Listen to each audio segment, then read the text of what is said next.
Hello there and welcome to the Card Grotto. Today I've got an initial review on the Hero Arts Ombre inks. I say initial because I haven't actually used them that much. I did only get them a couple of days ago, but I have had requests to do a review on them. So that's what I'm going to do today. But like I said, it is initial review and I'm still kind of getting used to them and how they work and things like that. So I got them from Make the Day Special, which is a shop here in the UK. They sold out within 20 minutes or something like that, I think. Unfortunately, they didn't get a huge stock, but they are getting them back in. So if you live in the UK, they are hopefully, as of now, they're out of stock, but hopefully they will be getting them back in soon, as far as I hear. And also, I'm sure they'll get them back in at simonsandStamp.com as well. The price point on these were, for here in the UK anyway, is £1 more expensive than the Hero Arts Shadow inks. Obviously, different people shop in different places, so you might get them the same price, you might get them more expensive, however, but I just thought I would quickly mention that. So the point of obviously the ink pads itself is that you get an ombre look. So up until now, if you wanted this kind of look, you would have had to do the rock and roll technique with the stamp, which is absolutely fine and does give really good results. However, Hero Arts have found that you can combine them, all the colours, in one ink pad, and it's slightly easier, and obviously you need less ink pads to, you know, manage to get the results that you're looking for in the ombre look. So the ink pads themselves, I'm just going to show you with one of the colours that's a little bit easy to see on screen. This is the Butter to Orange colour, I think that's what it's called. Yeah, Butter to Orange. All of the ink pads come where the darkest is at the top and the lightest is at the bottom. Obviously you can use them any which way you want to. The only thing I found is that I try and put them back in that way, because sometimes with the inks it is a little bit difficult to see which is the darkest and which is the lightest. Now that might just be me, and that doesn't happen to anyone else whatsoever, but for me I did find it a little bit difficult just to see which one was which. So as I'm putting the lids back on, I'm trying to put them on the same way so that I know which is the darkest and which is the lightest. Obviously you can just touch it, or you could put it on some card or whatever and you would see straight away, but that's just a point I wanted to make just in case anyone else had the same problem. Obviously you can use them from dark to light, you can use them from light to dark in this way, you can use them upside down, any which way you want, diagonally, however you want. They are the same formula as the Hero Arts Shadow inks that are already available, which means that they stamp splotchy and then they dry. As they dry, they kind of smooth out, really good for solid images in particular. I have found that there are slight discrepancies for me personally in stamping these than stamping the Hero Arts Shadow inks, but I don't know if that's just me personally or how I'm getting used to them. But otherwise the ink pad themselves, like I said, is 3 different colours, so they are actually individual ink pads kind of pushed into one kind of main housing as one ink pad, so they're exactly the same size as, you know, standard ink pads.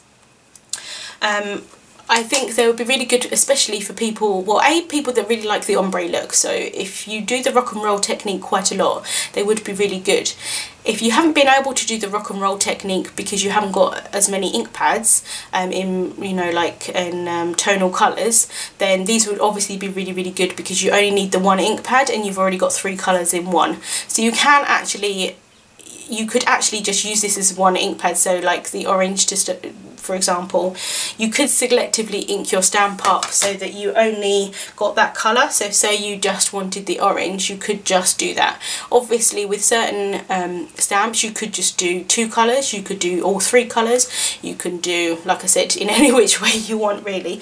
But it's quite good that if someone doesn't have a lot of ink pads, this might be quite a good way of doing it actually. If the way you ink them up is selective, then you could just get one colour out of the ink pads. It might be slightly difficult more with the middle colour than the side two, but you know. So I wanted to just show you how I'm using them. Jennifer Maguire has a tutorial on her video and I'm basically using them exactly the same way, but I just thought I would share that with you.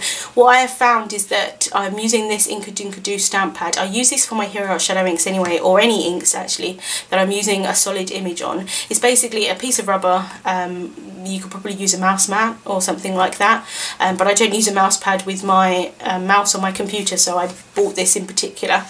And it's really good for solid images, and it just gives a little bit of extra bounce or give, and I personally think you get better coverage with it. And so I've got a couple that I've already stamped out, but I thought I would just show you how I'm using them. So with these ink pads, like I said, I try and have them that way round.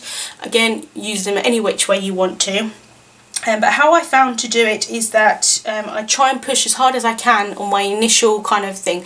So the stamp itself is part of all three colours this way, and then how I'm doing it is kind of shuffling it back and forth.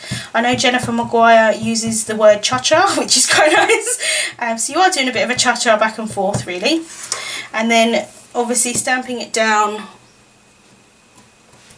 And it does give quite, like I said, quite a nice coverage to start with. It's going to be splotchy because of the Shadow Inks formula.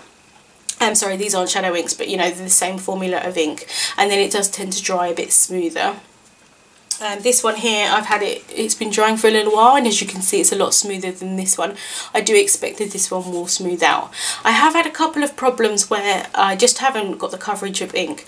Now I don't know if that's just me personally getting used to the ink pads itself and how I need to kind of use them, but that has happened on a few occasions, and I thought it was just the stamp that I actually using, because although this isn't a new stamp, another one that I used initially was a brand new stamp, and I thought maybe it was just the stamp itself. I don't know if you yourself had some problems with brand new stamps. Sometimes you need to just use them, clean them, and then use them again, and then they stamp absolutely fine. I did initially think that that was possibly the problem. I did speak to someone else about them actually, Julia at justonemmorecard.com. And she happened to mention that she had exactly the same problem.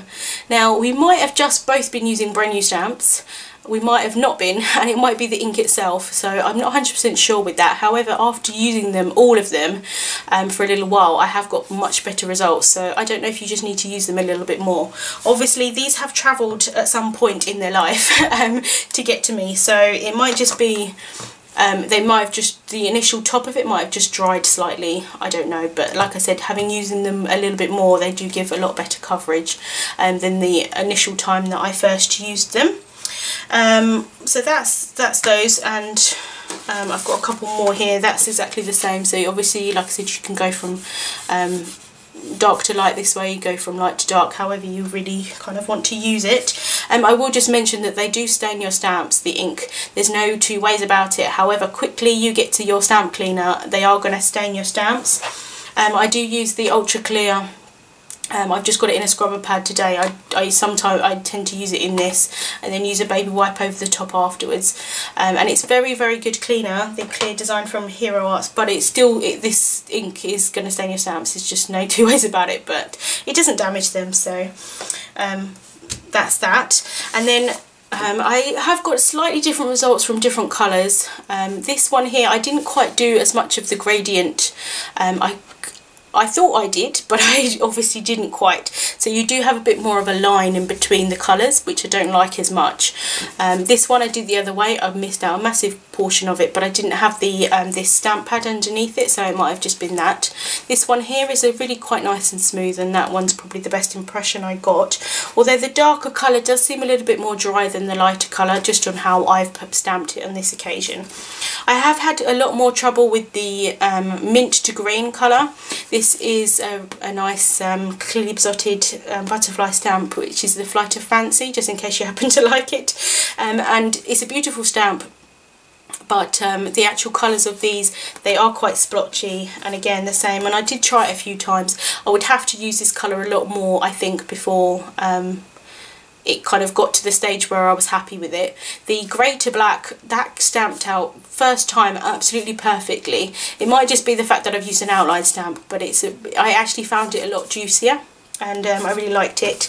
The Paul to Navy is the best one I've found so far.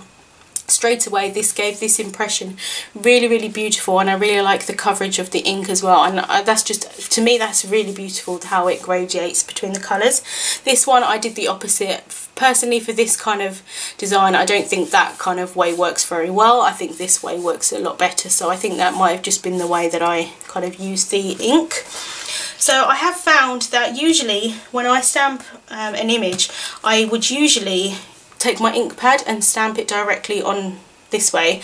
Now I'm sure you can do it that way, and I'm sure there won't be any problem with people doing it, but I have found that it's been slightly easier for me to use it this way round, and so that I can exactly see, especially obviously with clear stamps, I can exactly see where I'm overlaying the different inks. So I can straight away see that if I push this down, I'm going to get all 3 colours, and then when I pushed it down, I can see that where I've kind of had the initial colour, that I can kind of move it back and forth so that I get a bit more of a gradient. That's just personally what I found, that I found it a little bit easier to take the stamp to the ink than the ink to the stamp. Definitely I think you need to kind of practice with them on some scrap paper. Like I said, the results to start with were a bit splotchy. As I've got into them a bit more, they have got better results. So in that respect, I think you definitely need to kind of practice with them, I think. Obviously everyone's going to be different, everyone has different levels of how their capabilities are of using stamps and inks and things like that. So my overall thoughts are, if you have a lot of ink pads of different colours and especially gradients, you probably could manage this technique without these inks and just use the rock and roll technique. Obviously the colour in the middle would be slightly more difficult to manage to use with the rock and roll technique, but I do think it's still possible to do that. I'm not a person who does these techniques that much in terms of the colour, so I don't know how much I'm going to use these ink pads. I probably will use that technique a bit more now because I have the ink pads. However, I'm not sure I would actually buy more of them, like in terms of lots of colours. I think I would say that I kind of fell to the hype of them more than the fact that I probably need them. I mean, all of us don't need this stuff, let's face it. It's a hobby, or, obviously people do it for business as well, but in my case it's a hobby. I don't need stuff, but I want stuff. If you have space for them and you can afford them, then I definitely would say get them, because they are nice, and if you like that look of the ombre, then they are definitely really good to use, and they are high quality ink pads. I would say it has just taken me quite a while to get used to them. Like I said, you do have to practice with them a little bit. If you are a person who A, doesn't have much storage, and B, I guess already has quite a lot of ink pads, I might have just said that I would probably just use the rock and roll technique and not buy these ones. So you definitely can do without them. Obviously you can do with them as well. It just depends on your budget, your space, and what you are likely to use them for and how much you're going to use them. So the jury's still out on whether how much I'm going to use them. Obviously, like I said, I'm just going to have to use them, see how they are, and how much I'm going to use them. Really, they're really nice on those butterflies especially. I think I would definitely like to use them on those, but I probably won't buy any more of them other than these colours here. So that's kind of my initial thoughts. I hope that's helped some of you. Like I said, it is just my review, so everyone's going to be different on what they think of the actual ink pads. If you have any particular questions that I haven't covered, obviously I can't remember everything, so if you do have any questions about them, please feel free to leave me a comment on YouTube or on my blog. I will try and get back to you as quickly as possible with what I think is the answer. I might not know it, so I will let you know that as well. Otherwise, thank you so much for watching, and I'll see you soon.